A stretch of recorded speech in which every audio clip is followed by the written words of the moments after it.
Capacitor, যার বাংলা অর্থ ধারক। নাম থেকে বোঝা যাচ্ছে ক্যাপাসিটর কোনো কিছু ধরে রাখে। ক্যাপাসিটর মূলত ইলেকট্রিক চার্জ ধরে রাখে, অনেকটা ব্যাটারির মতো। তবে ব্যাটারি অনেক বেশি চার্জ ধরে রাখে এবং ধীরে ধীরে চার্জ ও ডিসচার্জ হয়ে থাকে। আর ক্যাপাসিটর কম পরিমাণ চার্জ ধরে রাখে এবং দ্রুত চার্জ ও ডিসচার্জ হয়ে থাকে। এটি বাংলার নতুন আরেকটি ভিডিওতে আপনাদের স্বাগতম। আজ আমরা শিখব ক্যাপাসিটর কি, বিভিন্ন ধরনের ক্যাপাসিটরের নাম ও এদের দেখতে কেমন। অ্যানিমেশন ভিডিওতে শিখব ক্যাপাসিটর কিভাবে কাজ করে থাকে, ক্যাপাসিটর কেন ও কোথায় ব্যবহার করা হয়, এবং মাল্টিমিটার দিয়ে ক্যাপাসিটর কিভাবে টেস্ট করতে হয়। অর্থাৎ একটি ক্যাপাসিটর ভালো আছে কি নষ্ট হয়ে গেছে সেটিকে কিভাবে টেস্ট করা যায় সেটি আমরা শিখব। তো আশা করি আমাদের ভিডিওটি শেষ পর্যন্ত দেখবেন এবং ইঞ্জিনিয়ারিং কাজকে সহজ করে শিখবেন। প্রথমে আসি ক্যাপাসিটর কি। পাশাপাশি স্থাপিত দুটি কন্ডাক্টরের মধ্যবর্তী স্থানে ইনসুলেটর পদার্থ রেখে তড়িৎ আদানরূপে শক্তি সঞ্চয় করে রাখার যান্ত্রিক কৌশলকে ক্যাপাসিটর বলে। ক্যাপাসিটর একক ফ্যারাড। প্রয়োজন মতো একে মাইক্রোফ্যারাড, পিকোফ্যারাড, ন্যানোফ্যারাড দ্বারা প্রকাশ করা হয়, আর ক্যাপাসিটরকে সি দ্বারা প্রকাশ করা হয়। ক্যাপাসিটর মূলত দুই প্রকার। প্রথমটি হচ্ছে ফিক্সড ক্যাপাসিটর, যে ক্যাপাসিটরগুলোর মান পরিবর্তন করা যায় না সেই সমস্ত ক্যাপাসিটরগুলোকে ফিক্সড ক্যাপাসিটর বলে। আরেকটি হচ্ছে ভেরিয়েবল ক্যাপাসিটর, যে ক্যাপাসিটরগুলোর মান একটি নির্দিষ্ট রেঞ্জে পরিবর্তন করা যায় সেই সমস্ত ক্যাপাসিটরগুলোকে ভেরিয়েবল ক্যাপাসিটর বলে। এখন আমরা কোন নামের ক্যাপাসিটর ফিক্সড ক্যাপাসিটর এবং কোন নামের ক্যাপাসিটর ভেরিয়েবল ক্যাপাসিটর সেগুলো আমরা চিনব। প্রথমে আমরা আসি ফিক্সড ক্যাপাসিটর। ফিক্সড ক্যাপাসিটরগুলোর মধ্যে রয়েছে electrolytic capacitor, ceramic capacitor, film capacitor, oil capacitor, paper capacitor, tantalum capacitor এবং গ্লাস ক্যাপাসিটর। এছাড়াও আরও বিভিন্ন ধরনের ফিক্সড ক্যাপাসিটর রয়েছে। আর ভেরিয়েবল ক্যাপাসিটরগুলোর মধ্যে রয়েছে trimmer variable capacitor, gang variable capacitor এবং এয়ার ভেরিয়েবল ক্যাপাসিটর। এছাড়াও আরও বিভিন্ন ধরনের ভেরিয়েবল ক্যাপাসিটর রয়েছে। পোলারিটির উপর ভিত্তি করে ক্যাপাসিটরকে দুই ভাগে ভাগ করা হয়েছে, যেমন পোলারাইজড ক্যাপাসিটর এবং নন পোলারাইজড ক্যাপাসিটর। প্রথমে আসি পোলারাইজড ক্যাপাসিটর। এই ক্যাপাসিটরে পজিটিভ এবং নেগেটিভ টার্মিনাল ইন্ডিকেট করা থাকে। পজিটিভ টার্মিনালে পজিটিভ সাপ্লাই এবং নেগেটিভ টার্মিনালে নেগেটিভ সাপ্লাইয়ের সাথে কানেকশন করতে হয়, অন্যথায় ক্যাপাসিটর নষ্ট হয়ে যাবে। পোলারাইজড ক্যাপাসিটরকে ডিসি সোর্সের সাথে কানেকশন করতে হয়। নন পোলারাইজড ক্যাপাসিটর, এই ক্যাপাসিটরে পজিটিভ এবং নেগেটিভ টার্মিনাল ইন্ডিকেট করা থাকে না। যে কোনো এক টার্মিনালে পজিটিভ এবং অন্য টার্মিনালে নেগেটিভ সাপ্লাইয়ের সাথে কানেকশন করতে হয়। নন পোলারাইজড ক্যাপাসিটরকে এসি ডিসি যে কোনো সোর্সের সাথে কানেকশন করা যায়। একটি সার্কিটে ক্যাপাসিটর ব্যবহার করার ফলে সে কিভাবে চার্জিং এবং ডিসচার্জিং হয়ে থাকে সেই বিষয়টি বোঝার সুবিধার্থে আমরা একটি অ্যানিমেশন ভিডিও দেখব। তো স্ক্রিনে আমরা একটি সার্কিট দেখতে পাচ্ছি, যেখানে একটি ব্যাটারির সাথে সুইচ এবং এলইডি কানেকশন করা হয়েছে।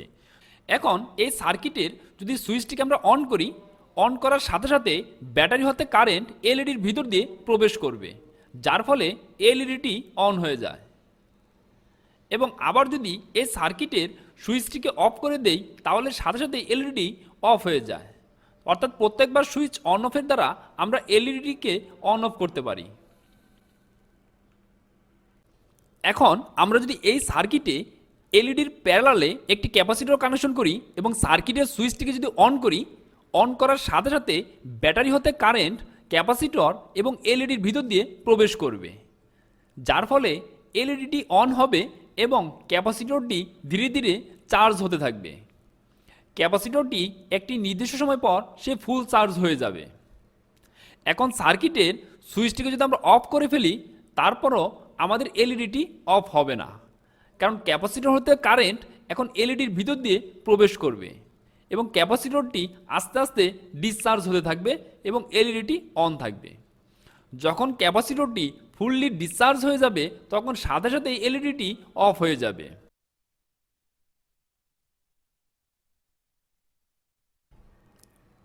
ক্যাপাসিটর ছোট বড় কম বেশি সকল ধরনের ইলেকট্রনিক সার্কিটেই ব্যবহার করা হয়। তারপরেও বিশেষ ক্ষেত্রে যেমন ক্যাপাসিটর প্রধানত চার্জ ধরে রাখার কাজে, বিভিন্ন বর্তনীতে ক্যাপাসিটর ফিল্টার হিসাবে, ফ্লোরেসেন্ট বাতির পাওয়ার ফ্যাক্টর উন্নীত করার জন্য প্যারালালে সংযোগ দেওয়া হয়। পাওয়ার ফ্যাক্টর উন্নীত করার জন্য সিঙ্গেল ফেজ ইন্ডাকশন মোটরে দুই কয়েলের মধ্যে ফেজ ডিফারেন্স সৃষ্টিতে, টাইম ডিলে সার্কিটে, এসি ও ডিসি কন্ট্রোল সার্কিটে, ক্লাম্পার সার্কিটে ও আরসি কাপলিং সার্কিটে, direct current radio, TV, VCP, VCR, computer, bus, truck ও অটোমেটিভ সার্কিটে ক্যাপাসিটর ব্যবহার করা হয়। এছাড়াও যে কোনো ইলেকট্রনিক সার্কিটে ট্রানজিয়েন্ট ফেনোমেনা প্রতিরোধে এই ক্যাপাসিটর ব্যবহার করা হয়ে থাকে। একটি ক্যাপাসিটর ভালো কি নষ্ট সেই বিষয়টি জানার জন্য আমাদের মাল্টিমিটার সাহায্যে যে টেস্টগুলো করতে পারি তার মধ্যে রয়েছে ক্যাপাসিটরের রেজিস্ট্যান্স টেস্ট, ক্যাপাসিটরের ভোল্টেজ টেস্ট, ক্যাপাসিটরের ক্যাপাসিট্যান্স টেস্ট। তো এখন এই টেস্টগুলো কিভাবে করতে হয় তা আমরা শিখব। ক্যাপাসিটরের রেজিস্ট্যান্স টেস্ট। ক্যাপাসিটরের রেজিস্ট্যান্স টেস্ট করার জন্য প্রথমে আমাদের একটি ক্যাপাসিটর নিতে হবে, যে ক্যাপাসিটরটি টেস্ট করতে হবে। তারপর একটি মাল্টিমিটার নিতে হবে, আর মাল্টিমিটারের পজিটিভ টার্মিনাল ক্যাপাসিটরের নেগেটিভ টার্মিনালে, মাল্টিমিটারের নেগেটিভ টার্মিনাল ক্যাপাসিটরের পজিটিভ টার্মিনালে কানেকশন করতে হবে এবং মাল্টিমিটারের নবটিকে ঘুরিয়ে ওহমসে নিয়ে আসতে হবে। এমত অবস্থায় মাল্টিমিটারের ডিসপ্লেতে যদি একটি ভ্যালু ইনক্রিজ হতে হতে 1 হয়ে যায়, অর্থাৎ ইনফিনিটিভ হয়ে যায়, তাহলে আমরা বুঝতে পারি ক্যাপাসিটরটি ভালো আছে। আবার এই ক্যাপাসিটরের দুটো টার্মিনালকে আমরা যদি একটু ঘুরিয়ে দেই, অর্থাৎ মাল্টিমিটারের পজিটিভ টার্মিনাল ক্যাপাসিটরের পজিটিভ টার্মিনালে, মাল্টিমিটারের নেগেটিভ টার্মিনাল ক্যাপাসিটরের নেগেটিভ টার্মিনাল কানেকশন হয়, এমত অবস্থায় যদি মাল্টিমিটারের ডিসপ্লেতে একটি ভ্যালু ইনক্রিজ হতে হতে সেটি 1 হয়ে যায় বা ইনফিনিটিভ হয়ে যায়, তাহলে আমরা বুঝতে পারি ক্যাপাসিটরটি ভালো আছে। আর যদি এই মাল্টিমিটারের ডিসপ্লেতে কোনো ভ্যালুর চেঞ্জ না হয়, তাহলে আমরা বুঝতে পারি এই ক্যাপাসিটরটি নষ্ট। একটি ক্যাপাসিটর ভালো কি নষ্ট সেটি টেস্ট করার জন্য আরেকটি উপায় হচ্ছে ক্যাপাসিটরের ভোল্টেজ টেস্ট। এই টেস্টের জন্য প্রথমে আমাদের একটি ক্যাপাসিটর নিতে হবে, অর্থাৎ যে ক্যাপাসিটরটি টেস্ট করতে হবে। তারপর একটি ভোল্টেজ সোর্সকে এনে এই ক্যাপাসিটরের সাথে ফরওয়ার্ড বাইসিংয়ে কানেকশন করতে হবে। স্ক্রিনে আমরা দেখতে পাচ্ছি একটি 6 ভোল্টের ব্যাটারিকে এই ক্যাপাসিটরের সাথে ফরওয়ার্ড বাইসিংয়ে কানেকশন করা হয়েছে। এমত অবস্থায় এই ক্যাপাসিটরটি আস্তে আস্তে চার্জ হতে থাকবে এবং একটি সময় পর সে ফুল চার্জ হয়ে যাবে। তারপর এই ব্যাটারি সোর্সটিকে ক্যাপাসিটর হতে ডিসকানেক্ট করে ফেলতে হবে। ডিসকানেক্ট করে একটি মাল্টিমিটার নিয়ে এসে মাল্টিমিটারের পজিটিভ টার্মিনাল ক্যাপাসিটরের পজিটিভ টার্মিনালে এবং মাল্টিমিটারের নেগেটিভ টার্মিনাল ক্যাপাসিটরের নেগেটিভ টার্মিনাল রাখতে হবে এবং মাল্টিমিটারের নবটিকে ঘুরিয়ে ভোল্টেজে রাখতে হবে। এমত অবস্থায় মাল্টিমিটারের ডিসপ্লেতে একটি ভ্যালু দেখাবে। এই ভ্যালুটি হচ্ছে ক্যাপাসিটরের ভোল্টেজের ভ্যালু। আর মাল্টিমিটারের এই ডিসপ্লের ভ্যালু এবং ক্যাপাসিটরের গায়ে যে লেখা আছে ভোল্টেজের ভ্যালু, এই দুটো ভ্যালু যদি প্রায় সেম টু সেম হয়, তাহলে আমরা বুঝতে পারি ক্যাপাসিটরটি ভালো আছে। আর এই ভোল্টেজের ভ্যালু যদি অনেক বেশি ডিফারেন্স হয়ে থাকে, তাহলে বুঝবো ক্যাপাসিটরের লাইফ টাইমটি কমে গেছে। একটি ক্যাপাসিটর ভালো কি নষ্ট সেটি টেস্ট করার জন্য আরেকটি উপায় হচ্ছে ক্যাপাসিটরের ক্যাপাসিট্যান্স টেস্ট। এই টেস্ট করার জন্য প্রথমে আমাদের একটি ক্যাপাসিটর নিতে হবে, যে ক্যাপাসিটরটি টেস্ট করতে হবে। তারপর মাল্টিমিটার এনে মাল্টিমিটারের পজিটিভ টার্মিনাল ক্যাপাসিটরের পজিটিভ টার্মিনালে, মাল্টিমিটারের নেগেটিভ টার্মিনাল ক্যাপাসিটরের নেগেটিভ টার্মিনালে কানেকশন করতে হবে এবং মাল্টিমিটারের নবটিকে ঘুরিয়ে ক্যাপাসিট্যান্সের সিম্বলে নিয়ে আসতে হবে।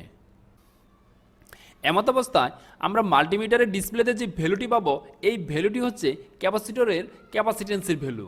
মাল্টিমিটারের ডিসপ্লেতে যে আমরা একটি ভ্যালু পাবো, এই ভ্যালু আর ক্যাপাসিটরের গায়ে লেখা ভ্যালু যদি কাছাকাছি মানের হয়ে থাকে, তাহলে আমরা বুঝতে পারি ক্যাপাসিটরটি ভালো আছে।